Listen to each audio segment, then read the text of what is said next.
Back students to एनजीकॉन academy. और अभी हम देख लेते हैं थोड़ा सा एरर्स और अनसर्टेनिटीज को। तो शुरू करते हैं सबसे पहले एरर्स से। एरर्स के बारे में है क्या कि एरर्स होते हैं हमारे पास difference between measured value and actual value. For example theoretically मुझे पता है कि जो ग्रेविटेशनल एक्सेलरेशन है उसकी वैल्यू है 9.8 मीटर पर सेकंड स्क्वायर, लेकिन मैं मेजर करता हूं एक जगह पे 9.5 मीटर पर सेकंड स्क्वायर। तो इन दोनों के बीच में डिफरेंस कितना है? इन दोनों के बीच में डिफरेंस है 0.3 मीटर पर सेकंड स्क्वायर का। तो ये जो 0.3 मीटर पर सेकंड स्क्वायर है ये क्या है मेरे पास? ये एरर है। ठीक है, सिंपल सी चीज है कि डिफरेंस बिटवीन मेजर्ड वैल्यू और एक्चुअल वैल्यू क्या है? एरर है। एरर तीन मेजर टाइप्स का होता है। टाइप्स है हमारे पास पर्सनल एरर, सिस्टेमिक एरर और फाइनली रैंडम एरर। सबसे पहले देखते हैं पर्सनल एरर को। तो पर्सनल एरर जो है वो है हमारे पास ह्यूमन एरर। फॉर एग्जाम्पल अगर जो है वो बंदे का आईसाइट ठीक नहीं है, कोई विजन का प्रॉब्लम है, कोई हैंडलिंग में मिस्टेक हो गई है, मेनिस्कस देखने में इशू हो गया है। ठीक है, तो जो इंसान गलतियां करता है उसकी वजह से जो है वो पर्सनल एरर अराइज होता है। ठीक है, और इंसान हमेशा गलती करता है, इसलिए जो पर्सनल एरर है वो ऑलवेज जो है वो प्रेजेंट होता है मेजरमेंट में। ठीक है, ये ऑलवेज प्रेजेंट होता है। अच्छा, पर्सनल एरर को अगर हमने सॉल्व करना है तो उसका क्या हल है? पर्सनल एरर जो है वो मिनिमाइज हो सकता है और उसका तरीका यह है कि रिपीटेड मेजरमेंट्स लें और उसके बाद उन मेजरमेंट्स का मीन ले लें। तो रिपीटेड मेजरमेंट्स और मीन से जो पर्सनल एरर है वो क्या हो जाता है? मिनिमाइज हो जाता है, कम हो जाता है। सिस्टेमिक एरर की बात करें तो सिस्टेमिक एरर जो है वो होता है इंस्ट्रूमेंट फॉल्ट की वजह से। तो ये बेसिकली इंस्ट्रूमेंट एरर है। किन जगहों पे ये नजर आता है देख लेते हैं। फॉर एग्जांपल जीरो एरर हो गया। अगर किसी इंस्ट्रूमेंट में जीरो एरर है तो वो तो करेक्ट मेजरमेंट नहीं दे सकेगा। इसके अलावा अगर गलत कैलिब्रेशन हुई हुई है, हम एक रूलर लेके आते हैं, एक स्केल लेके आते हैं और उस स्केल की कैलिब्रेशन ही गलत है, तो हम उससे कैसे सही मेजरमेंट ले सकते हैं? तो ये कुछ एग्जांपल्स हैं इंस्ट्रूमेंट एरर की। इसको सॉल्व किया जा सकता है? हाँ जी, बिल्कुल सॉल्व किया जा सकता है। कैसे किया जा सकता है?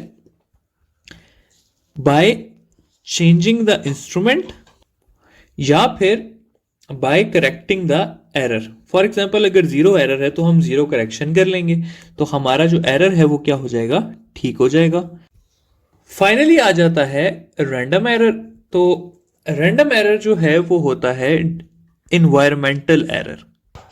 ठीक है, फॉर एग्जाम्पल हमें एक एनवायरमेंट चाहिए थी जो कि ड्राई चाहिए थी, लेकिन मॉइस्चर जो है वो, जो एनवायरमेंट है वो ह्यूमिड है।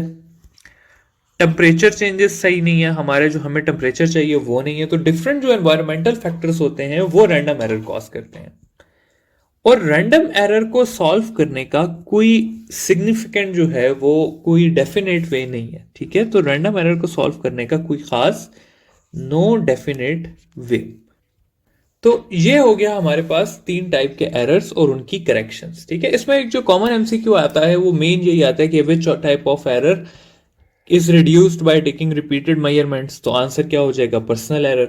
Which type of error is can not be reduced, तो वो क्या होगा? रैंडम एरर हो जाएगा। ठीक है, which type of error is responsible for instrument fault, तो वो हो जाएगा सिस्टमैटिक एरर या सिस्टेमिक एरर। तो ये इस तरह की जो चीजें हैं वो आपके पास सिंपल इन्हीं बातों से आ जाती हैं, तो ये आपको आनी चाहिए। ठीक है, अगली चीज देख लेते हैं अनसर्टेनिटी को।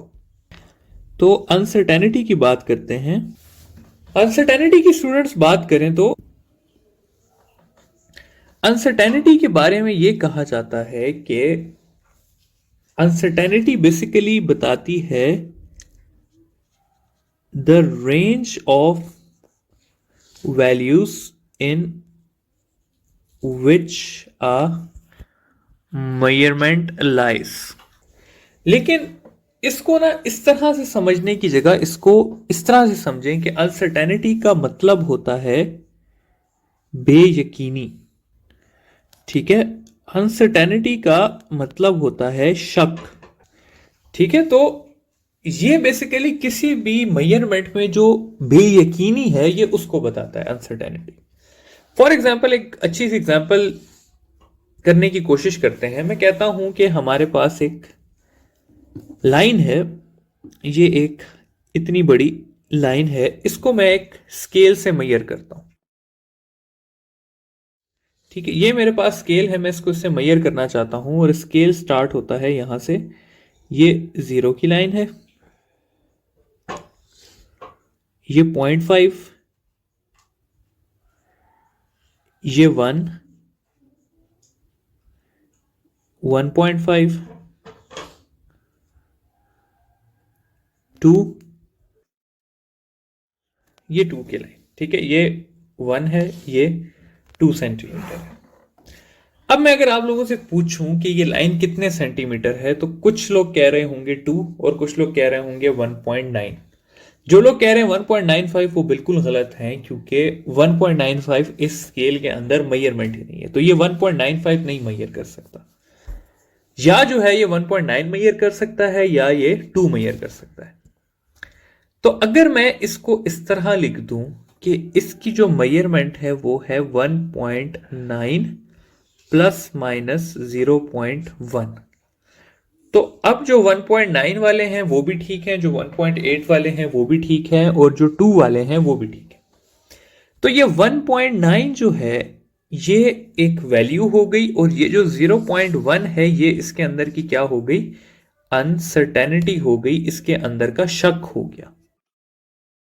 ठीक है, तो ये है हमारे पास अनसर्टेनिटी। किसी भी मेजरमेंट के अंदर जो शक होता है वो क्या होता है, अनसर्टेनिटी होती है, उसके अंदर का डाउट जो होता है वो अनसर्टेनिटी होती है। आई होप कि ये बेसिक जो अनसर्टेनिटी की का कॉन्सेप्ट है कि अनसर्टेनिटी है क्या चीज, ये आपको समझ आ गई होगी। अब जाते हैं हम टाइप्स ऑफ अनसर्टेनिटी पे, जो कि हमारे लिए ज्यादा इंपॉर्टेंट है बनिस्बत इसको समझने के, क्योंकि समझना हमसे नहीं पूछा जाता। तो अब बात करते हैं सबसे पहले टाइप्स ऑफ अनसर्टेनिटी में पहली टाइप की।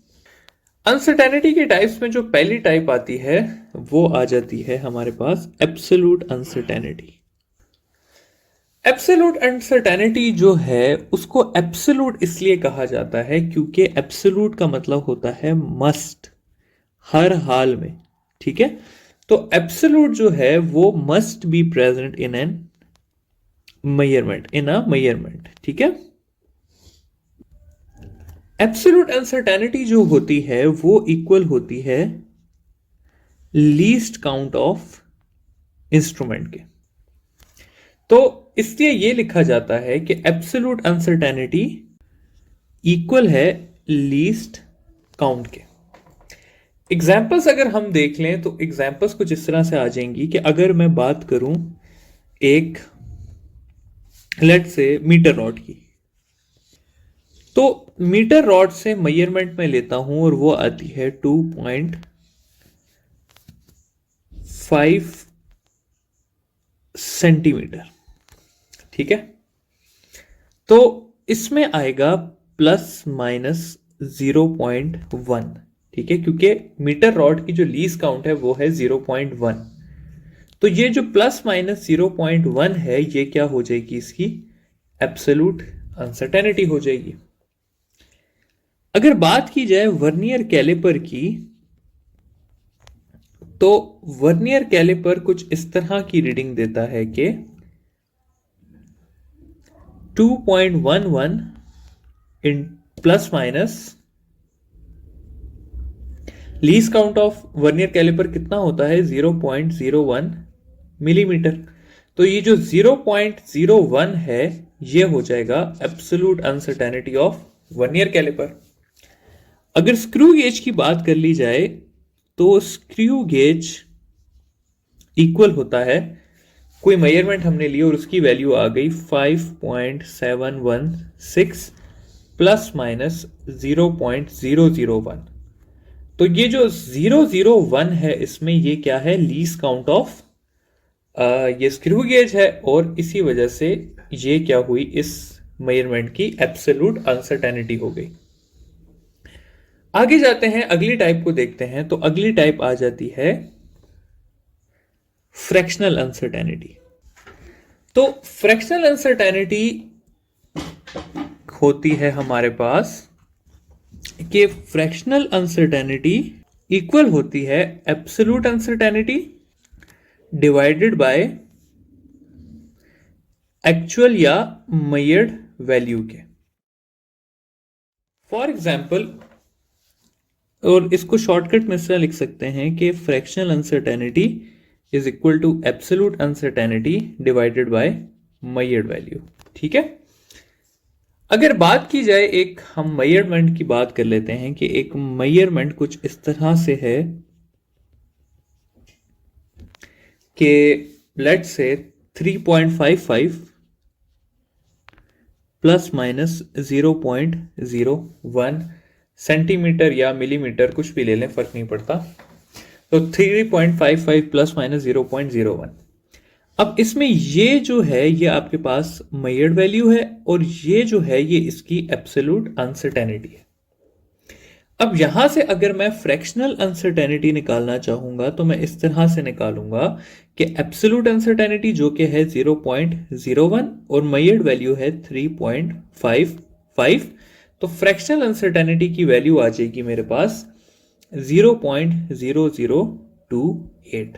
तो ये जो 0.0028 है ये है मेरे पास फ्रैक्शनल अनसर्टेनिटी। ठीक है, तो इस तरह से हम क्या करते हैं कि फ्रैक्शनल अनसर्टेनिटी को फाइंड करते हैं। आखिरी जो अनसर्टेनिटी की टाइप है वो है परसेंटेज अनसर्टेनिटी। तो परसेंटेज अनसर्टेनिटी क्या होती है? परसेंटेज अनसर्टेनिटी है फ्रैक्शनल अनसर्टेनिटी इंटू 100 या absolute uncertainty divided by measured value into 100%। तो ये है हमारे पास क्या, परसेंटेज अनसर्टेनिटी। अब अगेन वही एग्जांपल लेके आगे चलते हैं कि हमारे पास जो वैल्यू थी, मेजर्ड वैल्यू जो थी वो थी 3.55 plus minus 0.01 centimetre.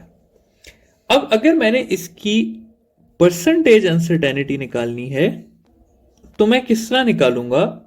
Actual value, sorry, percentage absolute uncertainty divided by measured value into 100।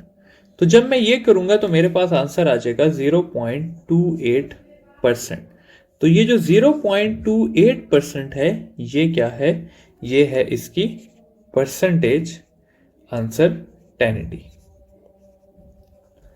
ठीक है, तो इस तरह से हम एब्सोल्यूट अनसर्टेनिटी, फ्रैक्शनल अनसर्टेनिटी और परसेंटेज अनसर्टेनिटी को फाइंड कर सकते हैं और देख सकते हैं। ठीक है, तो ये हो गया जनरल हमारा इंट्रोडक्शन एरर्स और अनसर्टेनिटीज का। अब हम आगे जाते हैं अनसर्टेनिटीज की कैलकुलेशंस पे।